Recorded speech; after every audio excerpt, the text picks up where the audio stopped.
No, but I understand what you guys are looking at. But I want us to actually concentrate on this particular issue now that happened. They had a problem of allowance.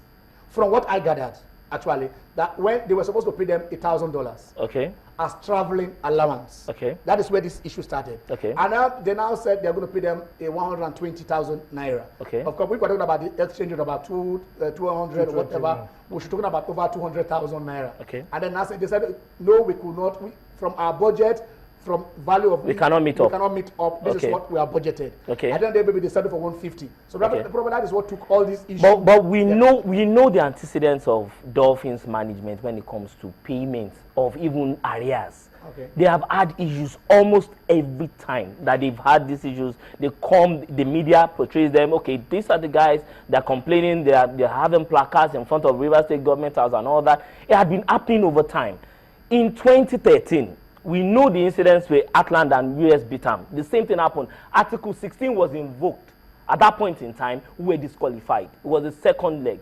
Now it's the first leg, 3 goals. But what we are saying is, moving forward, what is LMC? Which team was involved in that? It was Atlanta. It was Atlanta against US beat them. US beat them. Yeah. Now, what we are saying is, right now, are we saying that the LMC is going to go hard on these teams moving forward for the next season to say, okay, even if it is not 20 teams that will be playing in the Premier League, even if it is just 8 teams that will be playing, let us have a truly Premier League. Okay. Truly Premier in the sense that we have teams that can self-sustain themselves, not relying on government funds. I want us to look at it, but we also want to open the lines now.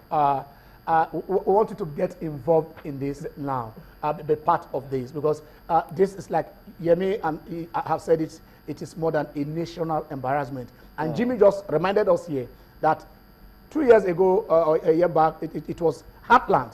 You know, I think it was to Congo or Sudan. Gabon. To Gabon. Nothing happened. They traveled to Gabon. Nobody got fired. And the same thing and whatever, it has happened. And things happen, and people still sit there and justify it. But what we're saying is this: what should be the role? Because Dolphins they are representing Nigeria. They were supposed to be doing that for Nigeria. What should be the role of the FA, the Nigerian Football Federation? In terms of security, in terms of acclimatization, were able to liaise with our embassy in Tunisia? Then so that also those people should be on ground at the airport to just like what Yemi just said here, in order to facilitate those documentation that for they can issue them entry visa. So we want to look at this, and then Dolphins, like Jimmy also pointed out, if you are traveling, why travel 24 hours or so to the match when you know you are not going through a direct route? You want to stop over somewhere. So please, the lines will be opened at the number will be right on the screen. Be part of this. Also send us, let us also our feedback mechanism. I hope we can get that now. You can reach us on at channels_sport, at Ken Ochonogo, and also our Facebook page, so that we can interact during this program and after this program, because we want to see how this will be the last time such happens. Gentlemen, before the next call come, cool temper, my guys. No, I just want to point something out. Yeah. You see, it shows our level of planlessness. I'm saying this with all sense of responsibility. It shows our level of planlessness. A particular 8th grade team had to travel by road in a very dangerous area. Yes, under 17. If something had happened to them, the country would have been thrown into money. 11 hours. Now, Dolphin, knowing that you are traveling by air, we all travel.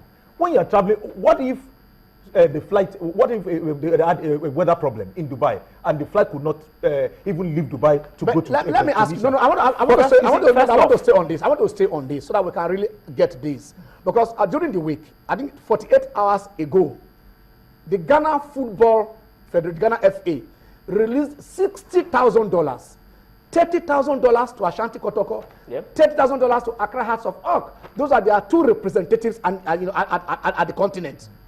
Okay, let's go to Lorry and get our first call. Hello, Debo. Hello, Debo. Favor, how are you? Hassan. Azan, how are you? Fine. Yeah. Fine. I want to put on the Dolphins. They know actually that they are going to travel, and they know that they hold these players certain amount of money. Why can't they give them before they travel? That is one. The second issue, how can they be fighting for money on the day they are going to travel? If really they want to make the trip to Tunisia. So, and the third something is our NFF. Our NFF should ask, maybe with the NFC or so, they should stop all this embarrassment something on our football. If they want to, they should stop, or they should call the state government to order. If really they want to sponsor us, if they are not capable of sponsoring any team, they should stop it and let private sector come in. We are in political era. They are campaigning here and there. All right. Okay, thank you, Hassan. Thank you very much. That's your contribution, and we appreciate your contribution. I take a big grudge against the players. Yes, because at the end of the players, day, yes. At the end of the day, when you look at it, you don't bicker when it comes to allowances, when it comes to salaries, when it comes to whatever areas. When you have such big games, and there is a channel which you are playing against. They're the biggest losers. They're the biggest losers in this concern. I mean, because at the end of the day, you are talking about exposure that comes to them as players, individual players. This gangster thing, is it the only way? But Ken, what are we even talking about? Yeah. Our national team did it at the World Cup. It cost us that match against France. We were supposed to be training. The players were busy protesting the issue of money. I'm not saying everybody that works deserves to be paid, but who is the loser? Because eventually this money will be paid. But let us see this. At what point in time? I want to talk about this. We're talking about planning. Okay. Because no plan was done in this. No coordination was done in this, from the top to the bottom. Exactly. From a week or 2 weeks to go, or a month to go, there should have been correspondence between the FA and the state LMC, FA, the FA, and the club management. We are prescribing this match. They already knew who they are going to play. Now they already know the day that they want to do it. Now, if you now say, okay, fine, this is how much you have agreed, and they say this is how much you have. They want you to pay me 2 million, and you give me 1 million. Okay, collect the 1 million first. I mean, let us go and play this match, and then you can now you can write to the LMC, you can write the FA, you can write to the government who's sponsoring that. This is how much we agree. This is how much you gave us. I mean, should it be on that if we don't have that money, we are not going to. Doesn't it tell something about the fact that the oversight function of the NFA is missing? Totally. The synergy between the NFA and the LMC is missing when it comes to executing what the oversight functions are over these clubs.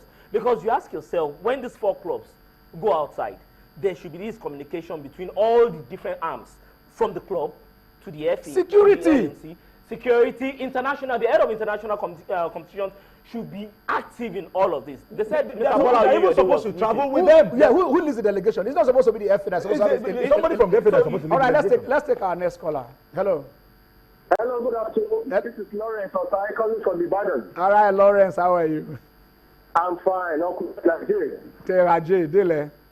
Come out. So, first of all, I want to thank Dolphins for disgracing the whole of Nigeria. That is one.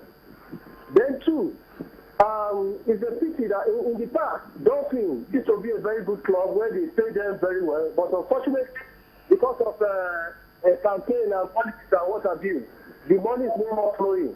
So I want to advise the state, that's the river, to disband the team. If they know they cannot continue to fund that team, let them disband it so that we know there's no more Dolphins, there's no more Sharks. Let them disband the team. That's my contribution. So they have done well by disgracing Nigeria by not honoring that match. You know, stupidity is why you have a match within 24 hours and you are traveling just a day before your match to North Africa. How are you going to play that match? How will you, even if you play, will you win? Have you considered that the players who are going to play the game? You people allow them to rest, and you are traveling the same day match. That is stupidity. I'm sorry, they have to be. All right, okay, no, your choice of words, Lawrence, just take it easy there. While we are angry, we should also channel how do I, when you pick those words, pick the right words, because the whole world is watching you. That's why I can't even pick some of the tweets here. Some of the people are really miffed. They are really angry at what. Okay, all right. Jimmy says the language most of you are using in the Twitter that he can't use it. Yes. Please tone down.